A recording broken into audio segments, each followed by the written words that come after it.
Breast cancer.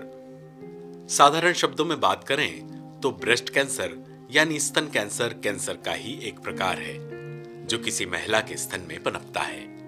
अन्य cancer की तरह ही ब्रेस्ट कैंसर भी आसपास के टिश्यू और शरीर के अन्य अंगों में फैल सकता है।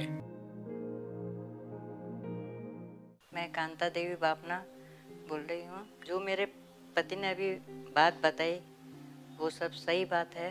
मेरे को कमजोरी बहुत आ गई और बुखार भी आ गया था एकदम, सहन नहीं कर पाई। मैं तो वो रही थी, वो कीमो से मेरे को ज्यादा तकलीफ हुई थी। अर्पित चोपड़ा की ऐसे मेरी पहले दवाई चालू हो गई थी, ऑपरेशन के पहले ही चालू हो गई थी। जिस दिन मालूम पड़ा उस दिन से अर्पित चोपड़ा ने दवाई चालू कर दी थी। मैंने मना कर दिया था कीमो के लिए, ये दवाई ले लूंगी, मैं कीमो नहीं लगाऊंगी, मैं नहीं सहन कर पाऊंगी।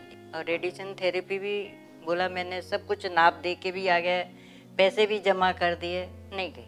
मैं ये दवाई से मैं ठीक हो जाऊँ। ऐसे आराम लगने लग गया था, मतलब 10-15 दिन से ऐसे आराम आने लगा। फिर धीरे धीरे मतलब पूरा आराम आने लग गया। कोई समस्या नहीं, डेली रूटीन की मैं करती हूँ। बस वो एक कीमो में मतलब झड़ गए थे, बाल झड़ने लग गए थे, उसके बाद नए आ गए थे। डॉक्टर अर्पित चोपड़ा बहुत बहुत बधाई हो, बहुत सारा धन्यवाद। आज मेरे लिए किया है जो मेरे लिए चमत्कार हुआ है। मैं बहुत खुश हूँ और मेरी ओर से बहुत बहुत शुभकामना। धन्यवाद। जय जय। डॉक्टर अर्पित चोपड़ा जैन की मॉडर्न होम्योपैथी चिकित्सा पद्धति ने बिना किसी साइड इफेक्ट, बिना किसी सर्जरी, बिना किसी कीमोथेरेपी या रेडियोथेरेपी के अपना असर दिखाया और सभी महिलाएं आज अपना सामान्य एवं खुशहाल जीवन जी रही हैं।